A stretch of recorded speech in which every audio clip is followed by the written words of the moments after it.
Sejam muito bem-vindos à Igreja no Mundo, o programa da Fundação AIS, aqui na sua televisão. Sou o Paulo Aide e espero contar com a sua companhia aí desse lado ao longo da próxima hora. Sempre às terças-feiras, logo depois da emissão do texto na Capelinha das Aparições, aqui na TV Canção Nova, e depois ao longo da semana com várias repetições. Este é o seu programa sobre as questões da liberdade religiosa no mundo, a perseguição aos cristãos e a ajuda à Igreja que sofre. Um programa em que vamos contar, como naturalmente, todas as semanas, com a diretora da Fundação AIS aqui em Portugal, a Catarina Martins Betancourt. Olá, Catarina. Olá, Paulo, e olá também a quem nos chega lá em casa. Muito bem, nesta semana o programa de hoje vai levar-nos para já até dezembro de 2018, até o dia 10 de dezembro de 2018. E porquê?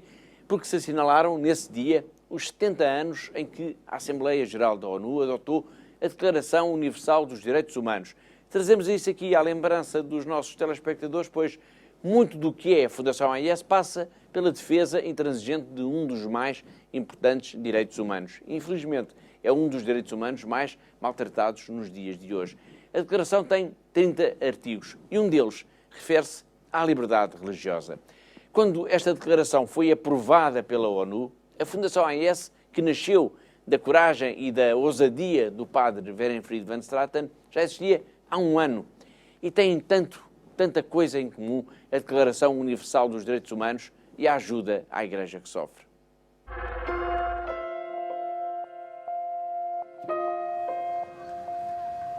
Está a tornar-se cada vez mais difícil para os cristãos de todo o mundo praticar e viver a fé.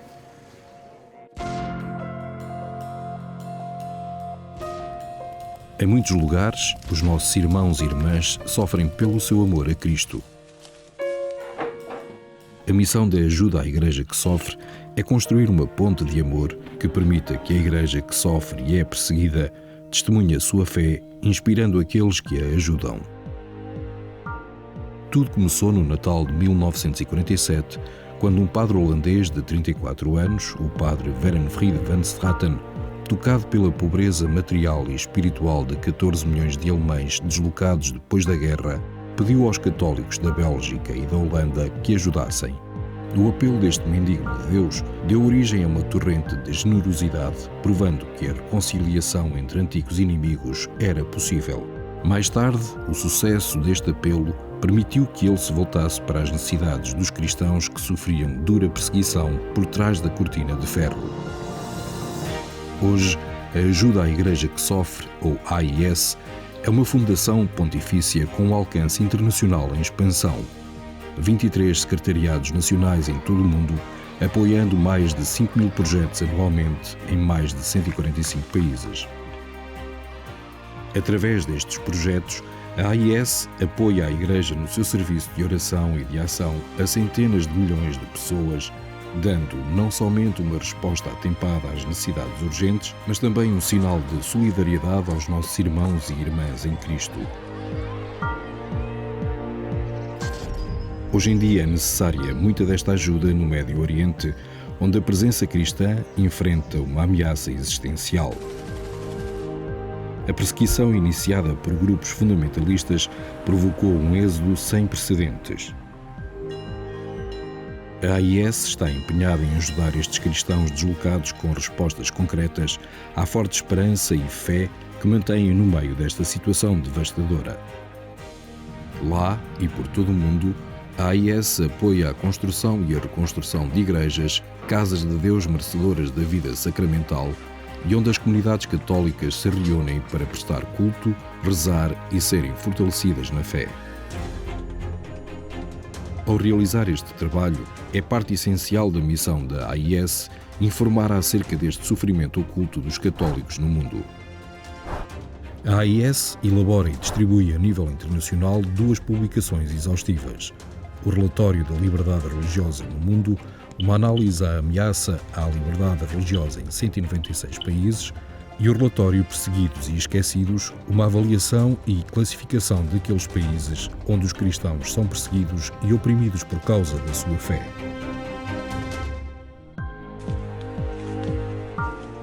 Perante este mundo, carregado de tantos sofrimentos, uma das necessidades mais importantes é a oração. A AIS apoia as religiosas de vida contemplativa, permitindo que, com a sua humanidade, libertem uma poderosa fonte de amor de Deus. São as religiosas de vida ativa que cuidam daqueles que carecem de ajuda espiritual ou material, principalmente nas regiões isoladas. A AIS apoia anualmente mais de 12 mil religiosas, ajudando-as a viver a sua vocação. A AIS também contribui para aqueles sacerdotes que mantêm viva a fé nas suas comunidades, mas que, contudo, vivem na pobreza. Anualmente, 43 mil sacerdotes recebem estipêndios de missas dos benfeitores da AIS, que solicitam a celebração de missas pelas suas intenções. Estes testemunhos inspiram jovens corajosos a oferecer a sua vida para servir a Igreja. Mas nas regiões pobres, responder a este chamamento é um percurso difícil. Para aliviar esta necessidade, todos os anos a AIS apoia a formação de aproximadamente 13 mil destes futuros padres por todo o mundo. Onde os fiéis não podem ir à Igreja, a AIS ajuda a Igreja a ir até aos fiéis, providenciando os meios de transporte necessários aos padres, religiosas e catequistas para servirem nas áreas mais remotas. Para ajudar a ensinar o Evangelho, a AIS apoia a tradução, impressão e distribuição de mais de 51 milhões de cópias da Bíblia para crianças em 190 línguas. Para muitos, este catecismo com ilustrações coloridas é o único livro que alguma vez terão. A AIS recebe pedidos de ajuda não só para livros, mas também para estações católicas de rádio e de televisão, bem como para a formação de pessoal qualificado para ajudar a espalhar a mensagem do Evangelho nos média. A cruz, o sinal da promessa de Deus, tem guiado o trabalho pastoral de ajuda à Igreja que sofre. A viga vertical une-nos ao amor de Deus e a viga horizontal estende este amor aos nossos irmãos e irmãs. É a cruz que também tem inspirado os benfeitores da AIS a ajudar aqueles que não conseguem levar as suas cruzes sozinhos. Eles estão a ser testados na fé. Nós estamos a ser testados no amor.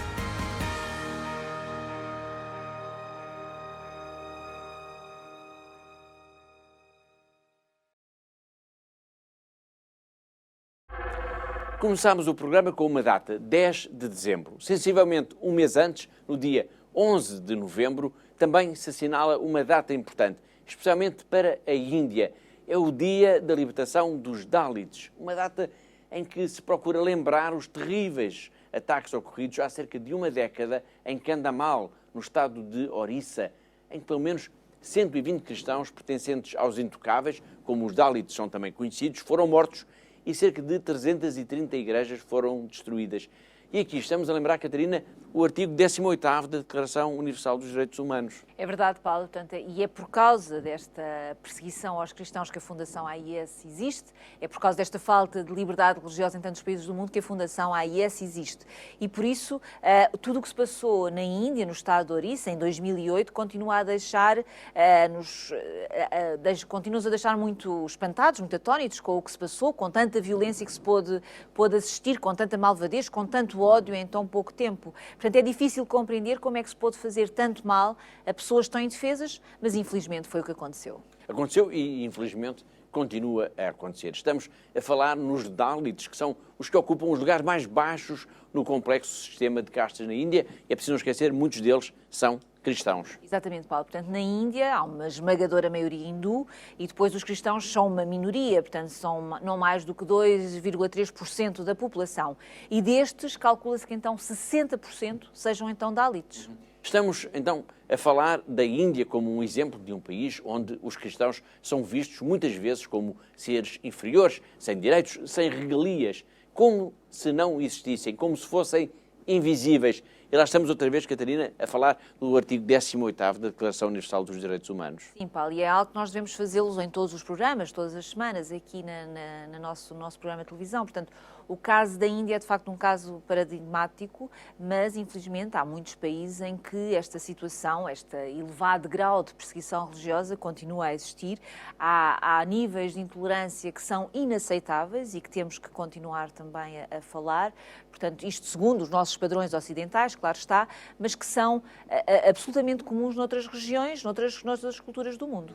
Estamos a falar da importância da defesa da liberdade religiosa como uma das liberdades fundamentais do ser humano. O caso da Índia é um bom exemplo como a religião pode ser usada como um fator para a marginalização dos outros, das minorias. O caso da Índia é paradigmático, mas Catarina, podemos falar aqui de muitos outros países. Sem dúvida, Paulo. De facto, portanto, a Índia é um bom exemplo, não é? Um exemplo de como as pessoas podem ser tão discriminadas por causa da sua religião.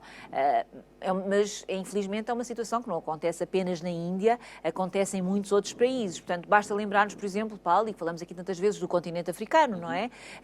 Onde há uma onda de extremismo, de um terrorismo jihadista que está neste momento a provocar um êxodo gigantesco de cristãos, ou, por exemplo, até o Médio Oriente, onde há estudos que apontam para quase o desaparecimento da comunidade cristã nos próximos tempos. Ou podemos então falar, por exemplo, da Síria e do Iraque, quando estamos a falar de terras bíblicas, Paulo. Por isso, Paulo, a Índia é infelizmente apenas um exemplo, entre muitos outros, onde a perseguição dos cristãos é de facto um caso do dia-a-dia, um dia de hoje. De facto, são inúmeros os episódios de violência, de perseguição contra as comunidades cristãs na Índia nos últimos tempos. Sem dúvida, Paulo. E, portanto, esta perseguição que se tem acentuado muito desde a chegada ao poder do partido Bharatiya Janata, do primeiro-ministro Narendra Modi.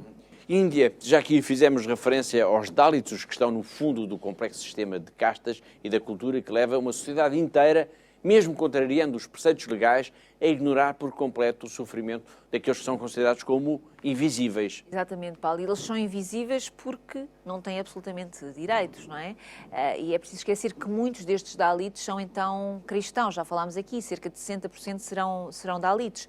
Portanto, e aqui recordo aos nossos telespectadores que a Fundação AIS, na Quaresma de 2018, lançou uma campanha que era exatamente mostrar aos portugueses esta realidade que existe hoje em dia na Índia e procurar que os portugueses também entendam melhor esta realidade e percebam também esta necessidade, esta urgência que temos de apoiar os projetos da Igreja neste país. Qual é que foi a reação? Como é que foi a reação dos portugueses a esta campanha?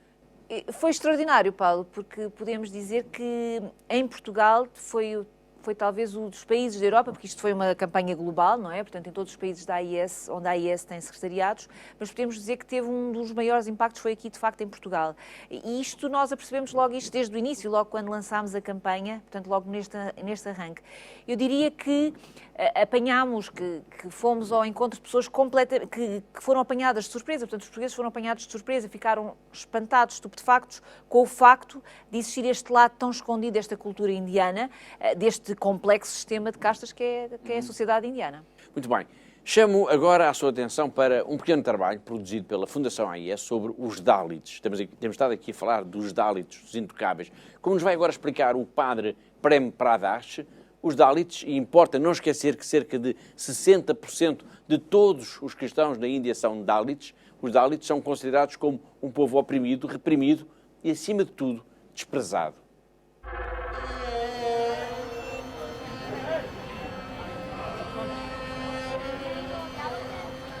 In India, there are 4 castes. The Dalits, they are the lowest people. The meaning is the oppressed people, suppressed people, and neglected people, not considered as a human beings.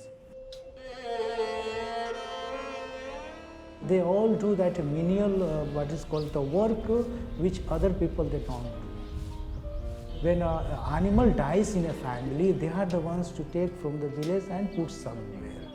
Or they go for cleaning the bathrooms, that is their work. Plus, they become bonded labor in the villages of the high caste people.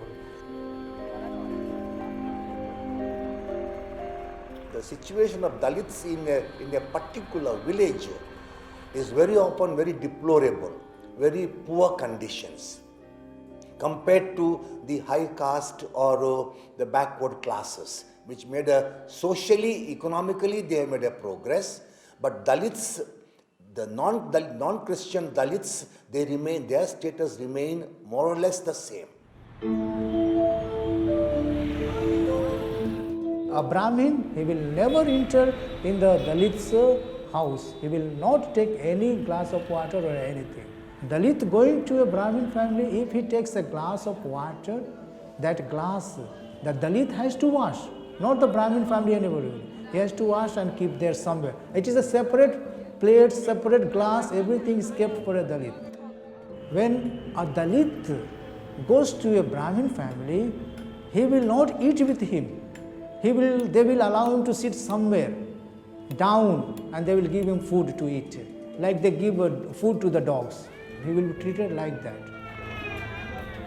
Hinduism always considers a Dalit is always Dalit, means he is born as a Dalit and he dies as a Dalit.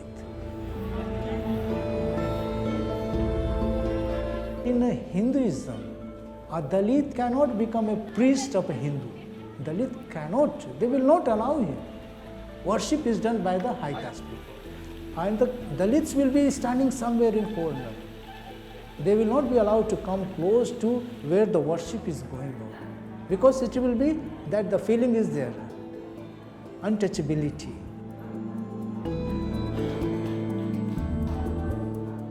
This caste system, though it is abolished in the constitution, it is a system in the society that these people are made Dalits.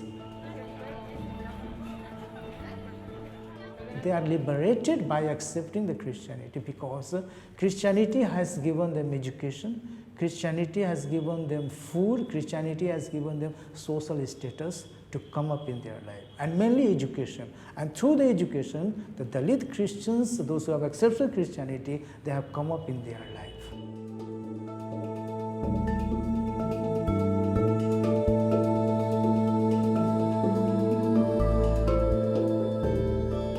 Christianity coming to India, it was a God's blessing that Dalits are liberated and they have recognized their human dignity.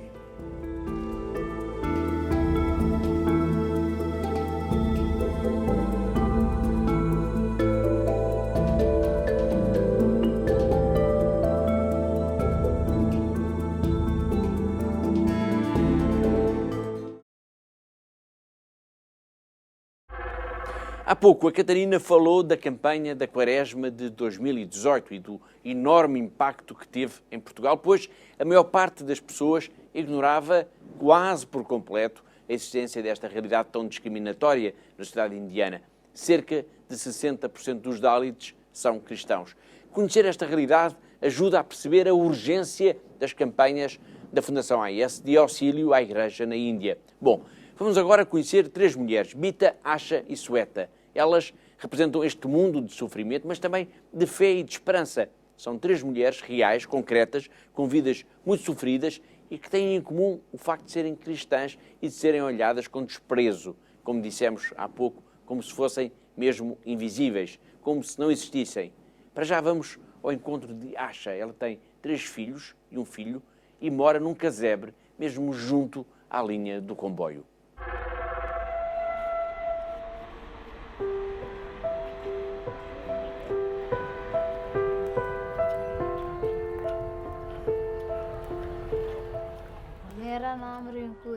My name is Asha. I have 3 daughters and 1 son. I was married at 15 and came to this village with my husband. My life is not easy.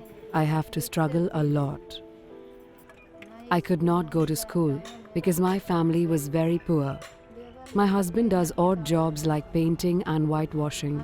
I work in the fields doing manual farm labor.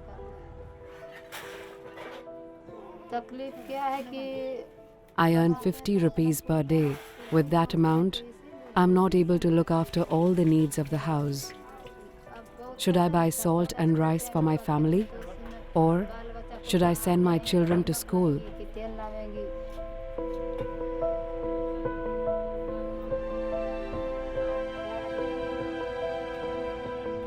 My house is broken down. I cannot repair it. There is not enough space. When it's raining, I'm not able to cook.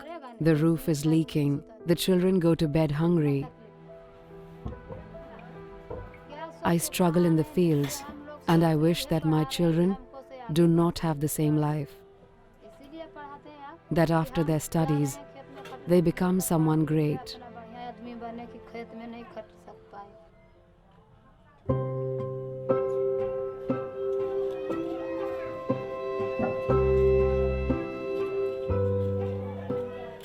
Sunday, I go to church with my children. At home, I pray to our Mother Mary. I ask Mother Mary to protect my children and spare all of us from evil. Our Lady is my mother, and she shows me the way. We are living in this corner of the world, forgotten by all. There are so many poor people in this place. Please help us.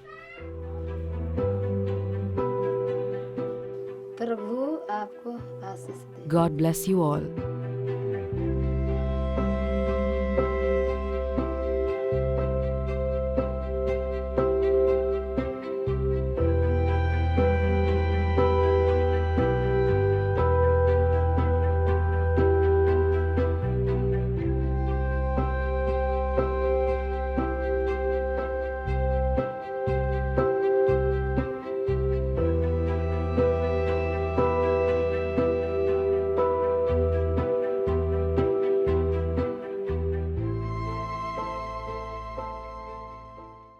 Foi Asha, uma mulher indiana, uma cristã Dalit, que todos os dias procura, na sua infinita pobreza, descobrir como alimentar os seus filhos.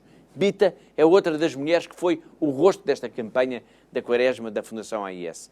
Praticamente tão pobre como Asha, Bita trabalhava no campo quando um dia um catequista se aproximou dela e lhe ofereceu um exemplar da Bíblia.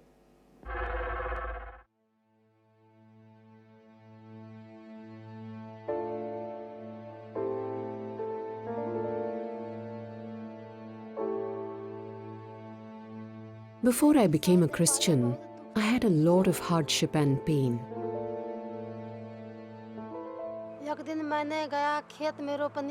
One day, while working in the fields, a catechist walked up to me and gave me a Bible.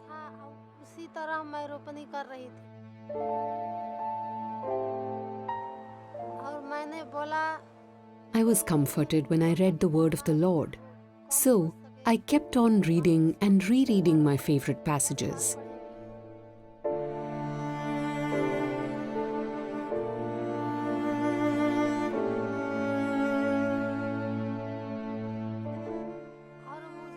My husband, when he saw my enthusiasm, scolded me and asked why I was bringing this into our home. The Gospel said that Jesus died for us on the cross. I felt that I am also ready for that. My sacrifice and my hardship is what I offer to God, even if others will ridicule me.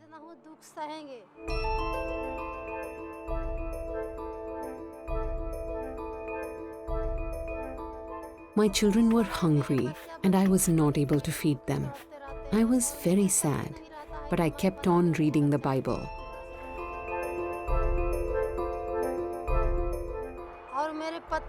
My husband became sick, so I kept reading the Bible. I believed in the power of the gospel. After several days, my husband became well again, and I managed to cook some food for my children.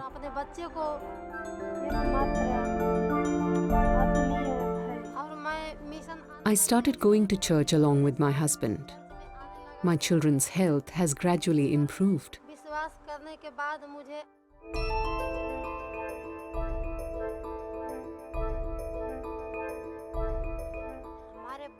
The people in my village tell me to leave the church.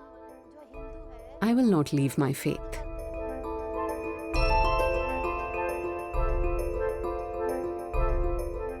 My faith has grown very strong since that day in the field when I met that catechist. Even if someone were to threaten me with harm or even death, I would not leave Jesus.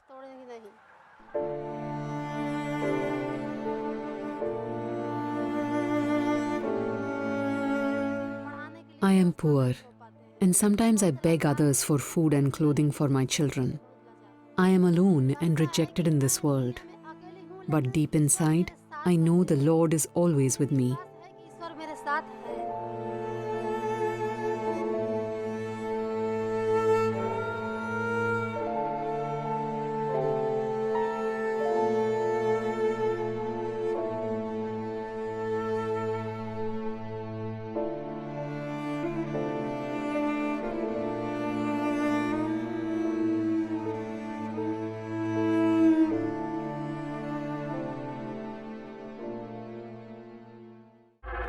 A terceira mulher que representa esta multidão dos intocáveis, dos Dalits da Índia, é Sweta. Tal como Bita, também ela descobriu Jesus.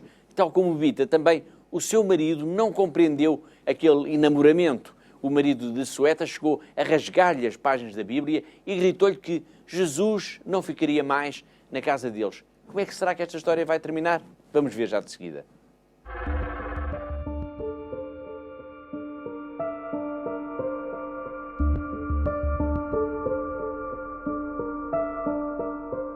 जैसे हमको मतलब कि As my love for Jesus grew deeper, the conflict between me and my husband intensified.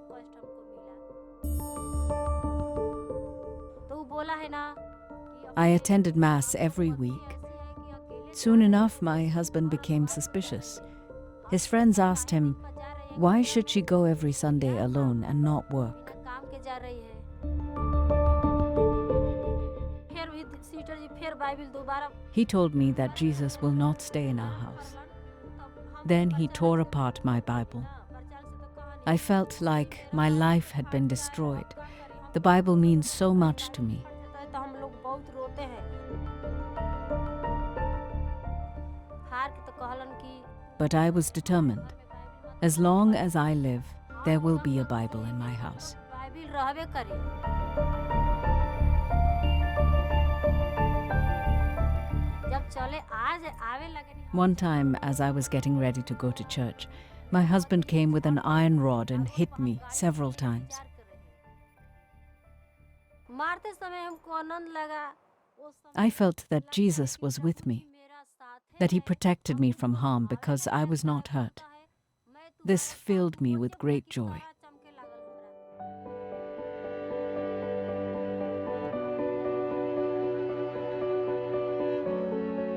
हमरा हमारे पति My husband did not know what it means to be a husband, and I did not know what it meant to be a wife. We did not know the meaning of love. Sister ji हम लोग रोज I prayed for my husband every day and cried to God for help. Hey Prabhu Despite the fact he has hurt me and sinned, you, my God, have joined us in marriage. We cannot separate from each other. प्रेम है कि जो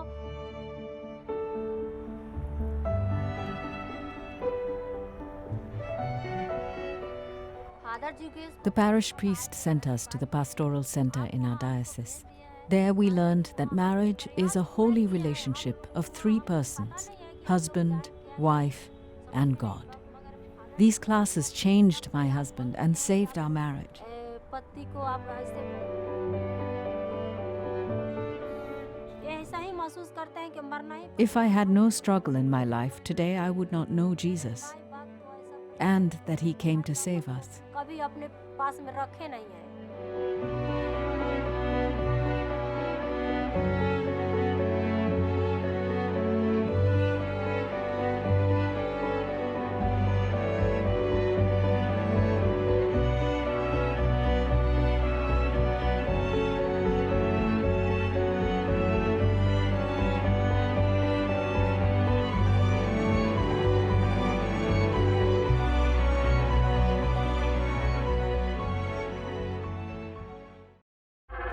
Depois destas três histórias de três mulheres sofridas que nos falam das dificuldades e da esperança dos cristãos na Índia, chegamos ao fim da primeira parte do nosso programa. Vamos agora para um breve intervalo. Deixe ficar por aí. Voltamos já dentro de instantes.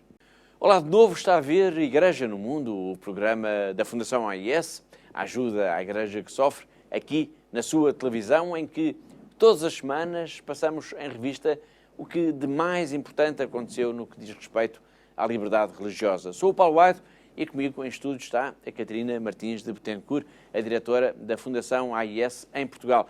Este é um programa quase todo ele no feminino. Tivemos 3 mulheres que são o exemplo da forma como os cristãos são tratados na Índia. Os cristãos que se confundem tantas vezes com os Dalits, com os que não têm direitos, como se fossem invisíveis. Agora vamos para outro país, para outra latitude, mas vamos continuar a falar desta igreja perseguida em pessoas com vidas sofridas. Vamos para a Síria. Mais concretamente, vamos até Alepo.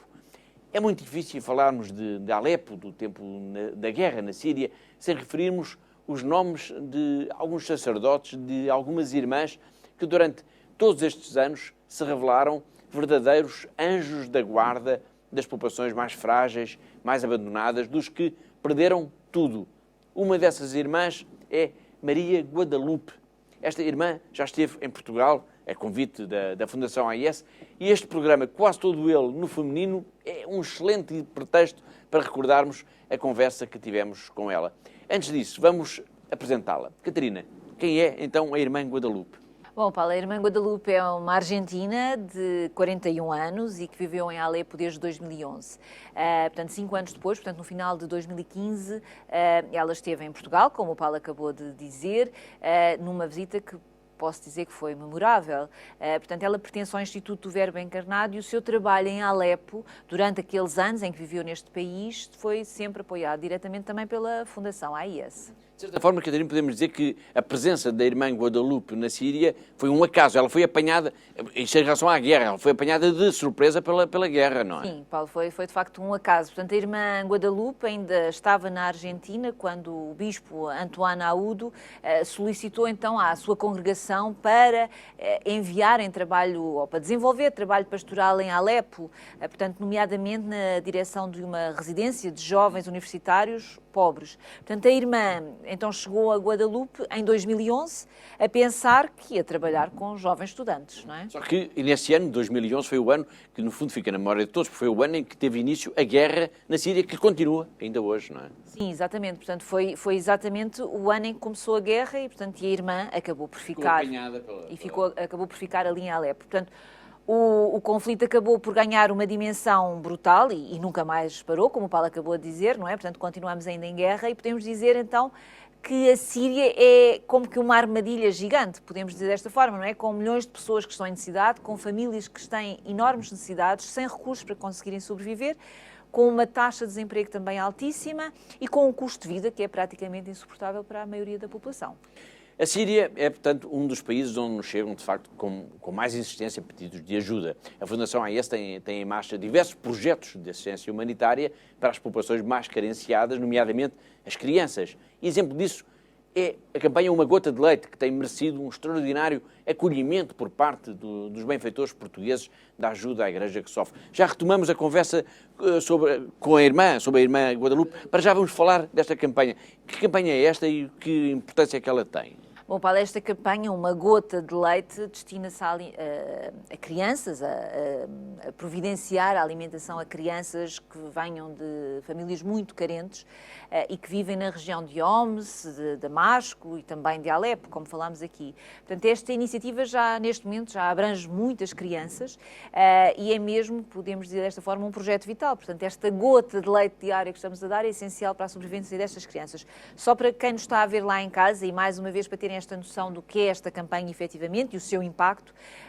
Portanto, neste momento já temos 300 crianças dos 0 aos 6 meses que estão a receber leite diariamente, temos quase 900 que vão entre os 7 meses e 1 ano e depois temos mais de 5.700 crianças que recebem leite até aos 10 anos de idade. Portanto, é de facto uma campanha extraordinária e que é vital, podemos dizer desta forma, mantermos também esta campanha sempre ativa para ajudar, de facto, estas crianças deste país. E importa sublinhar isso também aos nossos telespectadores, é muito importante, até porque a Síria continua a ser um país em guerra. Precisamente, Paulo, sem dúvida. A guerra não acabou, a guerra continua e, portanto, e se acabarmos esta iniciativa, esta campanha neste momento, seria então muito mais dramático para todas estas famílias que não têm efetivamente esta capacidade neste momento de sobreviver e de ter recursos para poder comprar os bens essenciais para os seus filhos. Mas graças a Deus podemos dizer que de facto a campanha, a resposta dos nossos benfeitores aqui em Portugal tem sido extraordinária, tem sido de facto um impacto muito grande, e desde que lançámos esta campanha, Paulo, posso dizer que não há um único dia em que não haja um benfeitor que doe algo para esta campanha, e isto é fundamental para podermos continuar a alimentar esta campanha tão grande. Antes de retomarmos então a conversa sobre a irmã Guadalupe, como é que os portugueses podem colaborar com esta campanha? É muito fácil, Paulo, basta ligar-nos, basta dizer que querem de facto ajudar estas crianças que estão na Síria e que precisam de nós para ter esta quantidade essencial de leite para o dia-a-dia. Portanto, já basta todo o sofrimento que estas crianças têm passado ao longo dos anos e, portanto, é também essencial que nós possamos continuar a ajudar para pelo menos minorar nesta parte alimentar o seu sofrimento. E por isso as crianças de Alepo, as crianças da Síria pedem-nos ajuda para o leite e temos que as ajudar. E por isso deixo aqui então este desafio, ligue-nos, vá à nossa página da internet e tem toda a informação e ajude-nos de facto a ajudar estas crianças da Síria. Muito bem, depois deste apelo tão forte, vamos então regressar ao tema da nossa conversa, a irmã Guadalupe, esta religiosa que viveu vários anos na Síria, mesmo no epicentro da guerra, esteve, como dissemos há pouco, em Portugal e deixou um testemunho poderoso do que significa a força da fé contra, digamos assim, a força do mal. A entrevista que vamos ver já de seguida vai ajudar a perceber a importância dos que, no meio da guerra e da violência, são, como ela, o sinal do carinho de Deus. Cerca de uma semana aqui em Portugal, um grande número de entrevistas, mais ou menos 10 entrevistas. A irmã está cansada? Un poco cansada, pero estoy bien. Muy contenta de estar aqui em Portugal. Mas sente que este seu trabalho, dar entrevistas, as conferências, faz parte da sua missão hoje em dia?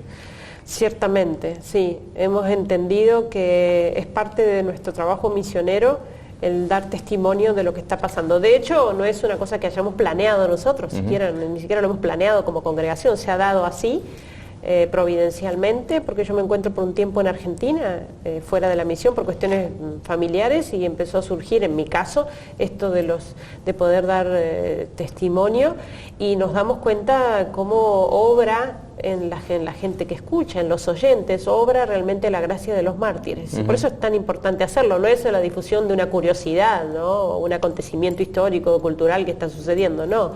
Es realmente poder ser canales, transmisores de gracia, de las gracias de los mártires.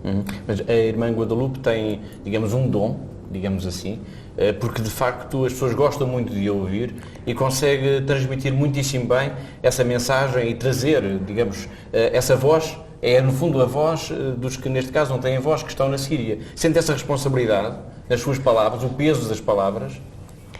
Bueno, como somos misioneros y consagrados, estamos desde el día que dijimos sí, estamos en manos de Dios. De manera que la obra es suya y Él se encarga.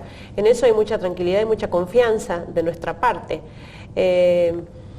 De alguna manera vivimos eso que dijo nuestro Señor en el Evangelio, no se preocupen de lo que van a decir, porque al momento indicado el Espíritu Santo se los va a inspirar. Es eso lo que vivimos plenamente nosotros, porque nos damos cuenta de que todo esto, ciertamente, humanamente hablando, nos sobrepasa.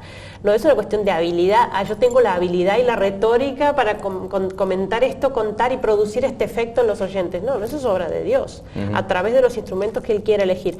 ¿Por qué quiere elegir estos? No lo sabemos, pero bueno, es así como resplandece más su gloria. Quando a irmã decidiu que queria seguir a vida religiosa, provavelmente nunca iria imaginar que iria parar ao Médio Oriente, muito menos se calhar na Síria e muito menos no meio de uma guerra civil. Os tempos que passou em Alepo foram os mais duros da sua vida? Sí, yo creo que sí. Que han sido los momentos más trágicos y más difíciles, humanamente hablando.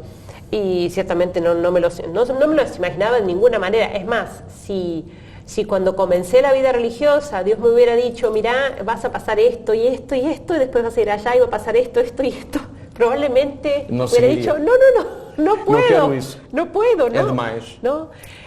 porque uno tiende a calcular, a medir con sus propias fuerzas humanas, ¿no? Y después comprobamos cómo Dios nos va llevando por caminos que uno realmente desconoce y que no planea de ninguna manera. Yo no he planeado terminar en Siria en esta guerra, y sin embargo nos damos cuenta de cómo Dios nos sigue dando la gracia para estar allí. E houve, de todas essas experiências que no fundo nos traz, houve algum dia, digamos, em que tenha dito para consigo, é demais, já não suporto tanto, é uma dor demasiada, uma violência excessiva, algum dia achou que era de facto demais para si? Si eso ha sucedido alguna vez, sí. No, en estos años que yo pasé allí no me sucedió nunca. Al contrario, el deseo era poder seguir allí. Yo recuerdo que cuando sufrimos una de las cosas más trágicas, más cercanas a nosotros, que fue cuando cayó un misil a 50 metros del lugar donde vivimos, misil tierra-tierra, que provocó muchísimos muertos, fue a la 1 del mediodía, hubo más de 400 muertos, muchos heridos. Nosotros, por cuestión de minutos, evitamos la muerte. ¿Teve miedo? No. Y yo recuerdo que la gente, después de eso, unas horas después, vinieron a la parroquia para ayudar, y los que estaban ayudando con los heridos y con acomodar un salón para poder celebrar la misa en otro lugar. La catedral se dañó mucho y la gente nos dijo, ahora sí van a irse, ¿no? Ahora se van, ¿no? Como diciendo, ahora que lo sufrieron tan cerca el peligro, ahora van a tomar la decisión de irse. Y dijimos, no, nos quedamos, no nos vamos a ir. ¿No? Pero eso, por eso digo, sobrepasa la fuerza humana. ¿No? Eso es obra de Deus. Então, o que é que mudou em si, no seu olhar, na sua maneira de ver até a sua própria missão, no antes e no depois da sua passagem por Alepo? É essa coragem, essa capacidade de olhar y de me entregar completamente a Dios, a pesar de la guerra? Y yo creo que aún siendo religiosos, y nosotros tantas veces escuchamos predicar sobre el cielo, la muerte, el infierno, el pecado, verdades que para nosotros son tan cercanas y que nosotros meditamos, escuchamos, predicamos o escuchamos prédicas, leemos. Sin embargo, vivirlo de esa manera allá es como casi tocar el cielo con las manos, en el sentido de que esta gente preparada ya para el martirio, están preparados para dar el paso definitivo hacia la vida eterna. Y eso realmente a uno lo hace despegarse aún más de las realidades mundanas, ¿no? Y pasajeras de este mundo y fijar los ojos en el cielo. A irmã, nos vários testemunhos que nos trouxe até aqui, fala destes cristãos como os novos mártires. Y de alguna manera como siendo un ejemplo. ¿Son también un ejemplo para sí? Sí, por supuesto, por supuesto. Es impresionante cómo ver que son gente normal, son gente común y corriente, con los cuales nosotros convivimos. A veces se tiene la idea de que el santo es ese que está arriba del altar y que está así y que ha llevado una vida así. No. El santo ha vivido acá con los pies sobre la tierra como nosotros y ha pasado las mismas dificultades que nosotros, ha tenido sus limitaciones. Bueno, estos son los santos de nuestros tiempos, son los mártires de nuestros tiempos. Entonces, convivir a su lado y ver que aun cuando se sienten débiles, aun cuando se sienten tantas veces tristes y afligidos por el dolor, por las pérdidas, por la muerte, sin embargo ver esos actos heroicos, diarios de vida, porque estamos hablando del martirio como el acto supremo, pero de allí para abajo todo lo demás, o sea, exponer su vida cada día cuando van a la iglesia, van a misa, incluso exponer su vida cuando cumplen con su deber de Estado cada día, el que sea estudiar, trabajar, los niños yendo al colegio, es decir, seguir adelante con su vida cotidiana con semejante heroísmo y fortaleza, ciertamente es un ejemplo. A irmã tem-nos dito também muito que estes grupos rebeldes, ou os grupos terroristas que digamos, são os grandes responsáveis pela guerra civil na Síria, são de alguma maneira alimentados pelo Ocidente. Tem falado, há uma certa ilusão do Ocidente em relação ao que se passa na guerra na Síria. ¿Estamos equivocados? Sí, yo lo primero que diría es que la etiqueta que se le ha puesto a este conflicto de guerra civil ya es la primera mentira. En Siria no tenemos guerra civil, nunca hubo guerra civil. No tenemos allá el pueblo levantado contra su gobierno. La única defensa para el pueblo en estos 5 años de combates, la única defensa del pueblo ha sido su propio ejército.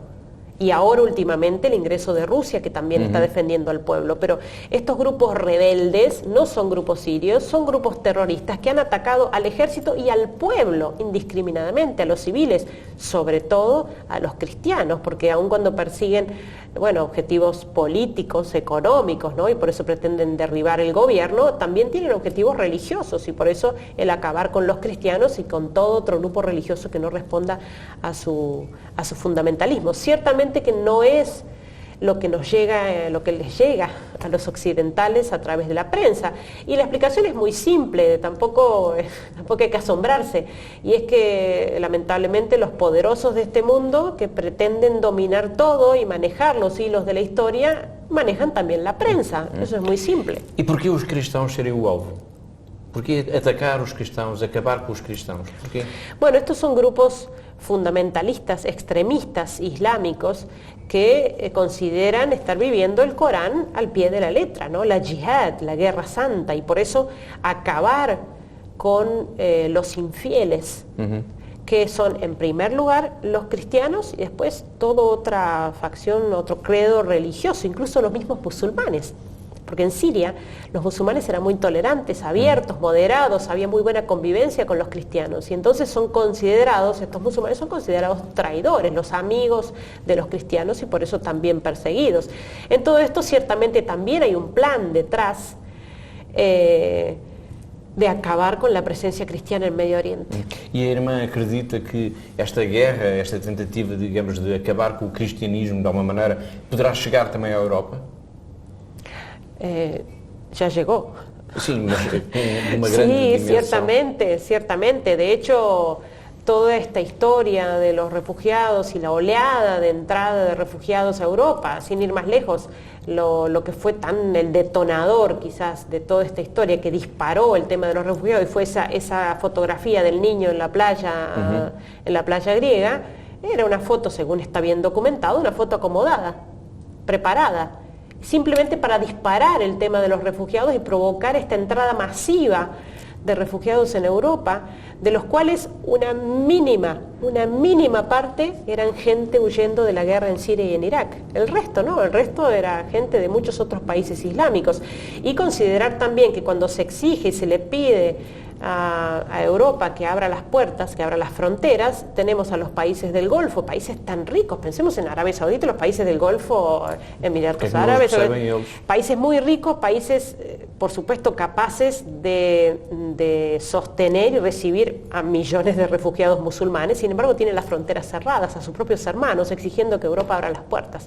Ciertamente en todo esto también hay un plan.